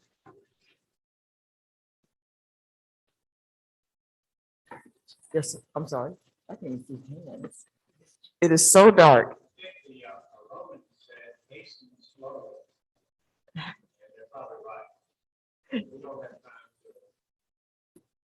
Obviously, the discussion of power. This is what we're having. So now we've got to get the market or have more information from. Right. Get together so we can bring more together so everybody sees all the moving parts of the life. Absolutely. And you're talking about work on the part of the community, and there's that similar work that needs to be done on the part of the council too. So I'd like to hasten slowly. So there was a hand in the back. I believe that I missed. You changed your mind? Okay. All right. Yes, ma'am. How do you do, Ms. Wyman? Oh, I'm sorry. She was Ms. Wyman. Where do we start? So first of all, I think we have to start with transparency. So I know that in the past that been meetings with the community, with the town, and I think that should continue. And that we have to make sure that the community is well aware of what's happening with the project, number one. Number two, I think there should be a collaboration between the town and the Whittemore Race Path Historical Society. And I think we can start with a subcommittee in terms of looking at what our charges are, what are we doing, and talk about the fine print. That subcommittee, which could be composed of 3 to 4 people from each side, can come together and start the initial conversations. And I think we have to start. And there's a lot of wisdom in that statement. I believe it has to be a smaller group, and I believe that it has to be representative of all interests that are part of this huge project. Yes, ma'am. Thank you. Question. And Mayor, you had just mentioned RFP, and staff's talked a little bit about it previously to this. Can you just elaborate on that, what that would entail and what that would look like? Yeah, we've come up with a draft RFP that we could bring to council fairly quickly. That basically gives a background of what has gotten us to this point. Basically from the beginning of the school to what the city has done since we acquired the building. And it asks for, explains what the community wanted out of those community input meetings we had. And ask generally is the purpose of the RFP that I've got in front of me here. The final sentence of the beginning part is that the city wants to explore the different opportunities for clearing the blight that currently exists, developing the property and ensuring that the wishes of the community are fulfilled at the site. And generally with an RFP, we basically, with any RFP, somebody can propose anything they want. It could be anything from someone saying, I know where to get the money. I can prove it to you all. This is what I want to do with the building and this is how we'll get it done. They could do it all themselves. Somebody could come up with a collaborative idea between the city and the community organization and propose that to council. A developer could come in and say, I want to tear it all down and put a zoo. So, I mean, they could propose anything they wanted and it would be up to council at their discretion to choose the successful proposal. Generally proposals are required to be sent and opened all at one time by staff. They're then brought to council for review.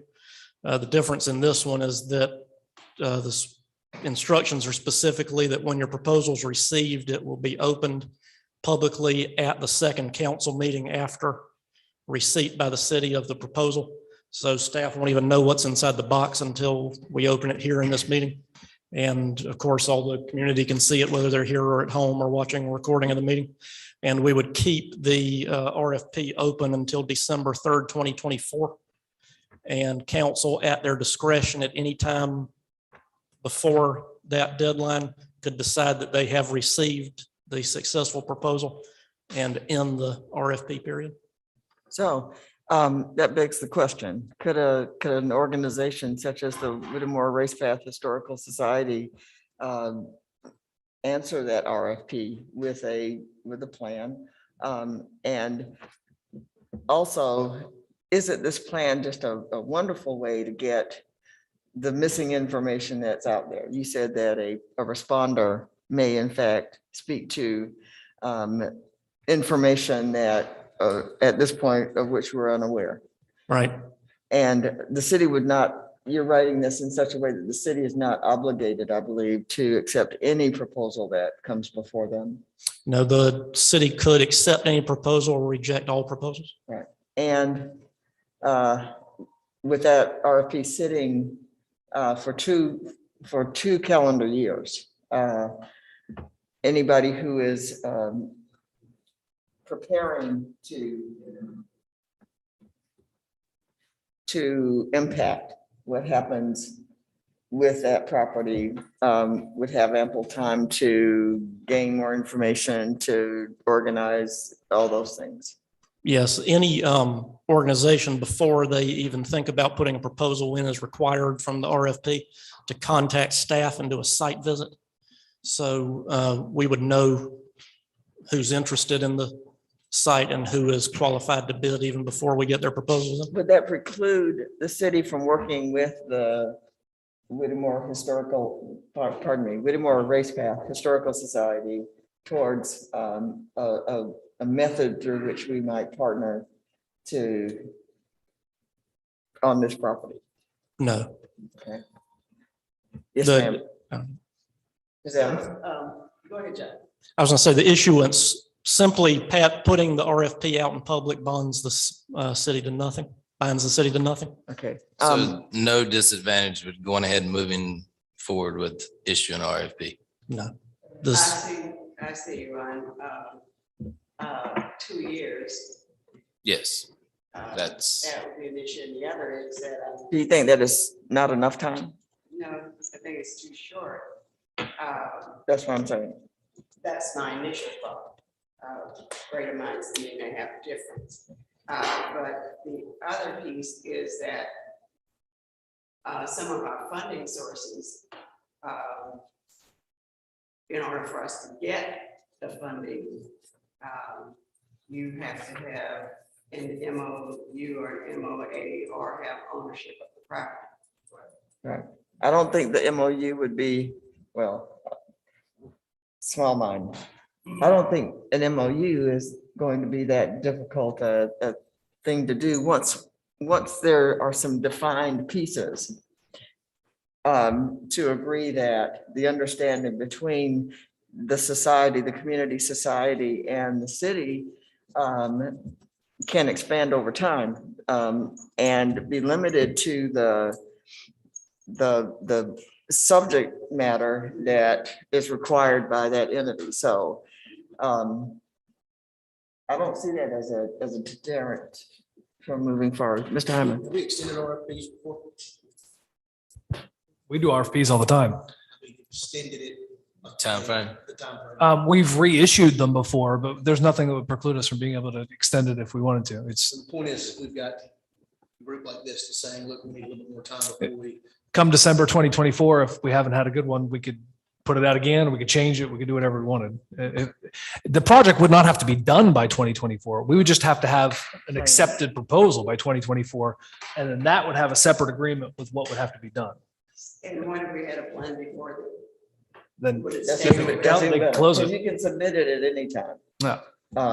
Prior to, right? Right. So if there's a plan, let's say there's a plan that comes forward to put a piece of public art on the site. Well, that would not necessarily preclude there from being another project, but it could be something that this council would like to see. So they could accept that proposal and leave it open for someone else to come in and say, we want to do something else on the site. And if one thing comes along and says, hey, we want to restore the building and we want to use the other 9 acres for XYZ, then they could close the RFP, enter an agreement with that agency or that group, and that would be the end of it. So then the RFP would speak to the entirety of the 10-acre or so site. And the responder might speak to any portion thereof. It might be the building, it could be the grounds, it could be the acreage and back. It could be Absolutely. any part of it. The whole of the site is available for whatever proposal someone wants to propose, whether it's, I mean, it could be far outlandish, it could be very sensible. We are not, you will be the arbiter of what is what and what you want to do, but you are not bound by any of those requests. Thank you. Mayor, I don't know if we need to make a motion tonight, but it's appropriate. I would make a motion to go ahead and instruct staff to send out an RFP and also put our executive for the next meeting, time when we can speak about it. You can't issue a motion tonight, but direction is fine for the issuance. That does not need to be an action item. As far as like a workshop again on the next meeting, I was just gonna say, at the time during executive, when we can talk about everything we talked about. we can't do that. We need to have, there's 4 specific reasons to go into executive session. And I can't think of one for this at this moment. That would be, Even the contractual nature. there's not a of it. contract on the table to enter into. Absolutely. Yeah. Mr. Goff. All right, so if we put out the RFP, we go ahead and do that, then their group can put together their RFP. And if we like it and want to move forward with it, then we can collaborate with them. Correct. But we would not collaborate with them until we chose their project, if that was a part of the. Ideally, that would be how it works. And then there is a proposal on the table to council to consider, whatever that collaboration is. I mean, obviously, this is a collaborative effort. This meeting alone is, but if there's going to be some formalized group, that should be the result of an RFP. We're doing I think this is more of a proposal than a qualification. I'm sorry, we're talking in lingo. RFP is request for proposal. RFQ would be request for qualifications. So what we're asking for is a proposal in this. So that's what RFP stands for, request for proposal. But by doing that, that would eliminate further discussion with the community at that point. Is that correct? It wouldn't eliminate it, it would formalize it. Okay. You mean between But- now and the. Yeah, but I mean, issuing the RFP. We couldn't carry on these conversations at that point. Is that We correct? could, but to what end until we have a plan to move forward? Gotcha. Okay. The RFP will help give You just don't wanna direction put to the a- conversation. A stumbling block in moving forward if you're going to go that Yeah. route. That's. If that we was were to my have another concern. meeting next week, we would say the same thing at this point because we don't have any more direction on which way we're going. So I think an RFP would help guide that process forward. At least that's the intent of it. Yeah. Okay. And I don't mean to put you on the spot, but if I understand what was just said, I just don't want the opportunity to hear ideas in the interim. I mean, could we not hear pieces of a plan? You can, sure. I mean, there's public input at every council meeting. Yes. That would be the, or you could submit something formally in writing that could be the proposal. But basically what you're asking is if we have an RFP out there for people to submit formally, but we don't want it to be submitted formally, we want it to be informal. No, actually, that's not what I'm asking. Okay. I'm asking while we're waiting, while the process is ongoing, the 2 years are underway with the RFP, does that preclude us from having dialogue with the Whittemore Historical Society? Nothing would preclude you. It's absolutely not. Okay. Yeah. Sure. My That was- concern as that- well, because again, we wouldn't want to be obligated to give you one plan and it's up or down. Right. We would want some exchange, some give and take to shape what it would look like. And that's, I think, we're saying pretty much the same thing. I think so. But is that contrary to an RFP? No, I think in fact, with the way this is put, that we want communication, I think in fact, if council got a bid from somebody with whom we'd had no communication, you would probably deem that an unqualified bidder. So this, I mean, it requires the site visit. It asks, it says that any questions must be submitted prior to December 10th, 2024, so that we have a chance to reply to them. So the language of the RFP encourages communication. If it were issued in the next month, are we prepared to suit folk up to do that site visit? Yes. Okay, very good. Yeah, those are pretty quick. And a lot of times with RFPs, we'll get somebody who realizes that the deadline's tomorrow and hey, can you come to a site visit in an hour? And we're kind of used to that. Right, exactly. Okay. I just need clarification. So when we issue the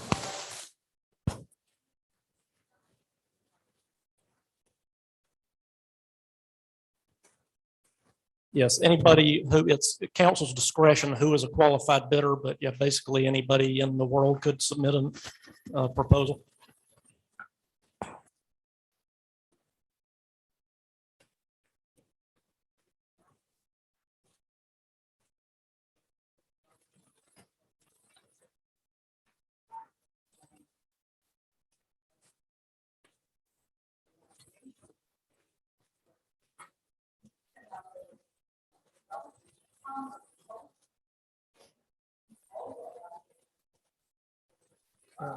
Well, and the other side of that coin is one of those developers may come up with a plan that satisfies exactly what the Historical Society and the city ultimately have wanted, which has to do with restoration of the building and have a plan to make that happen.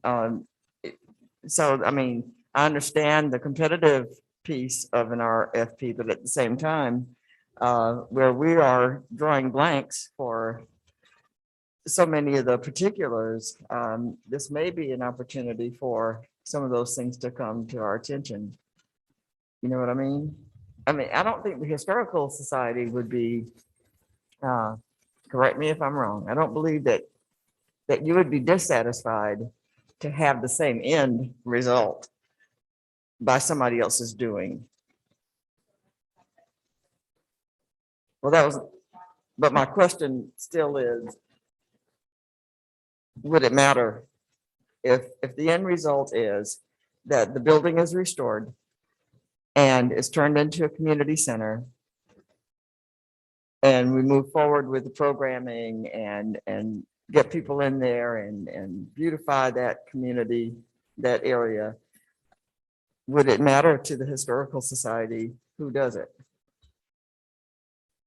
It's a good question. Ms. Harmon.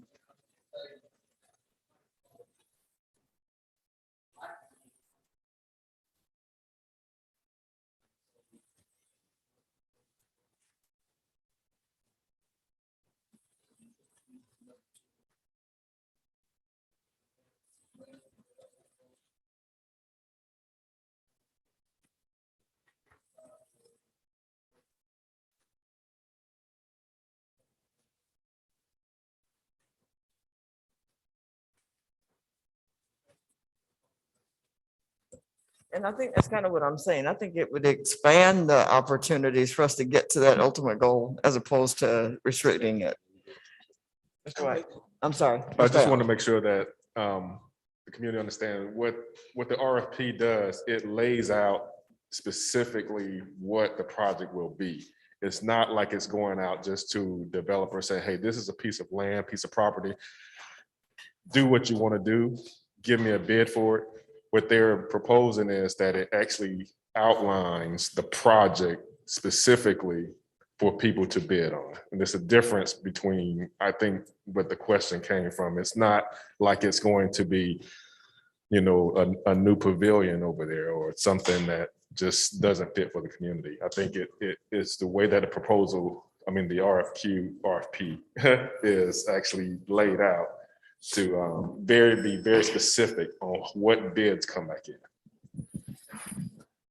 One thing also to consider, and there is the opportunity for a private entity, the public-private partnership, the private partnership to come to the city and say, hey, we want to do this on this property. And like Mr. Hyman said, partner with the community for the community center aspect.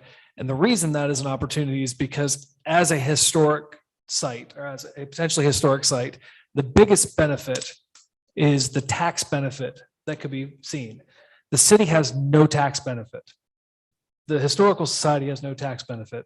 A church has no tax benefit. The only agency that would have a tax benefit is a private developer. And so if you're looking to find someone to come in and save the building, that is the most likely entity to do so because they can use the tax benefit. You can stack a bunch of different credits. It's abandoned, so you can use abandoned building restoration credit. You can use the state historic tax incentive, the federal historic tax incentive, and because they're income producing, it's higher. So you can, I think it's 65 cents on the dollar, you could get back for the restoration as a private entity looking for a profitable use of the building. The trick there is coming to council with a profitable use of the building negates what has been discussed here for the last year or more, 2 years, is that community center aspect. So any wise developer looking to do that would want to come to the city with, okay, we're going to save this building and we're going to also add a community center so we can do both of the things that the community wants. The only catch there is that the city then is not part of it. And so you're then reliant upon a private developer for that community center aspect. So I'm just, unless the RFP agreement has something in it differently. So there's a lot of moving parts, but all of that could be made possible because of the RFP, because right now we have no mechanism to even get to an offering from anybody. We're just, like I said, we're kind of spinning in circles here. So I think this gives us direction to push us in one way or the other. So the kind of expertise that you just demonstrated is precisely why we want to work with you, because it brings to bear what we call asset-based community development. You are an asset to our community, but our community is an asset to the city. And we want to bring those things to bear on a product. And so I'm really heartened by that, just for us to put our minds together to come up with solutions to what will be a wonderful project. You know, it seems to me that it's almost like a church, non-denominational. I mean, as a member of St. Paul's Conway, which started in 1910, it's not 4 blocks from here. Been around a long time. And it's gone from a little church on the corner, which the termites ate up, to a master roof with French touch. And then another one in the Young Cathedral, and the tower, and all this stuff, school and the whole thing. And we've worked with the city of Conway, our priests work for the city of Conway, with the city plans. So I mean, I think where Cheryl is going, and I agree a lot, it's really, the only way to get it done is for all of us to come together around when can it become, which is where we need to be. And, you know, it's our heritage. It's the heritage of this town, nature. When I found out that the Gulagici commissioner here, I'm like, hallelujah. Okay.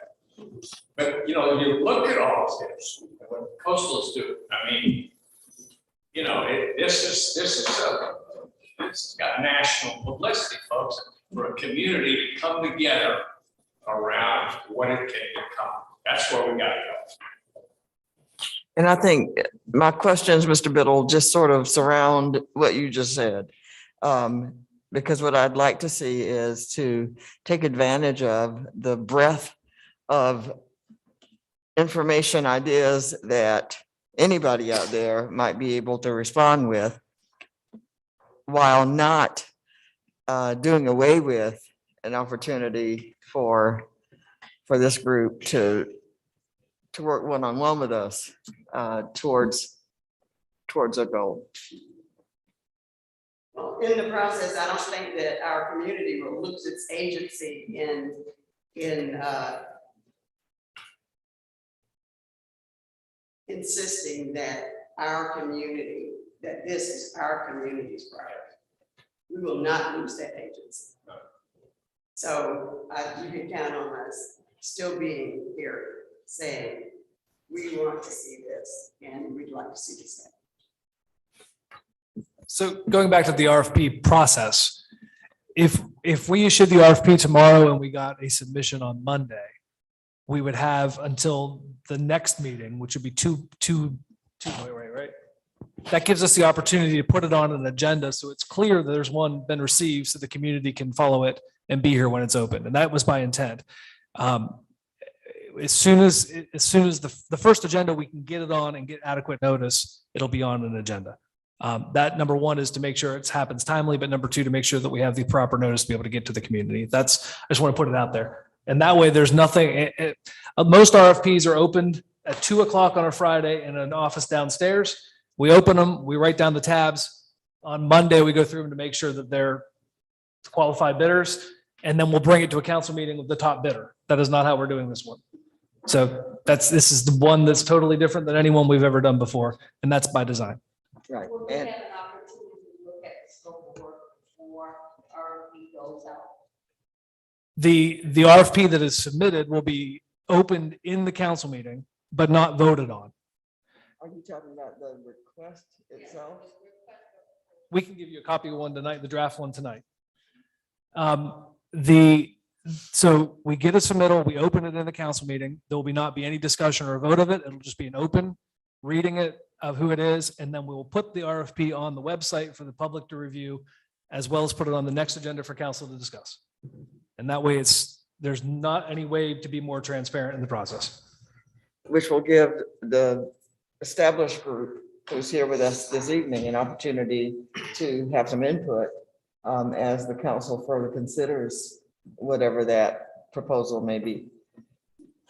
And written into the RFP too, there's a delay by design in the period between opening a bid before council and council being able to choose it. Council, if say a year from now got a proposal they wanted to accept, they would have to review it in that council meeting. At the next council meeting, they would have to take action to close the RFP. Then at the next council meeting, they could choose from among those proposals received already to award the RFP to one of those. So there's a built-in delay during which there would be plenty of time for public comment. Or decide to reject all of them. Yes, sir, Mr. Biddle. Mr. Allen, I want to ask one other thing. As we looked at your presentation, which was absolutely stellar, thank you for doing that. Did any, and it occurs to me as we listen to all the conversation, did any of the technical colleges in South Carolina participate on those projects? None that I presented on, no. Because Emory Georgetown Tech has probably more programs in contracting, electrical, everything that exists in the state, just because of who we are. This is the fastest growing county in America, and so we all sit here. So I think for tech to participate in where we're going is enormous.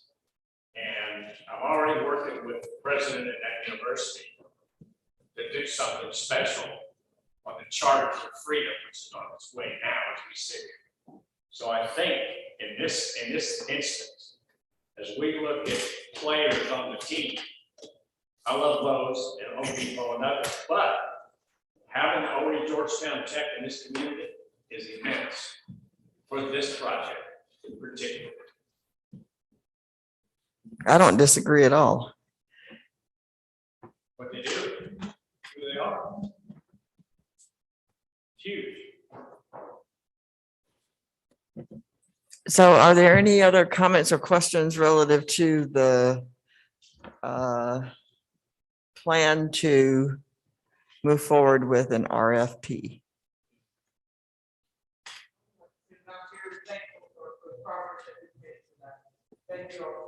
Thank you, Ms. Skipper. Appreciate you being here. Mr. Goldfinch. Mayor, I would move that we adjourn tonight's meeting. Is there a second? I will second if there's no response from anyone else. Is there a motion on the? Yes. Is there a motion on the floor or not? There is. It was just made. I didn't hear it. He just moved to. I made a motion to adjourn. I'd asked if there were any other. Oh, no. No. Right. There's not one. Yes, sir. We have a properly seconded motion to adjourn this meeting of the city council. All in favor, if you show your right hand, please. And we are adjourned. The motion carries.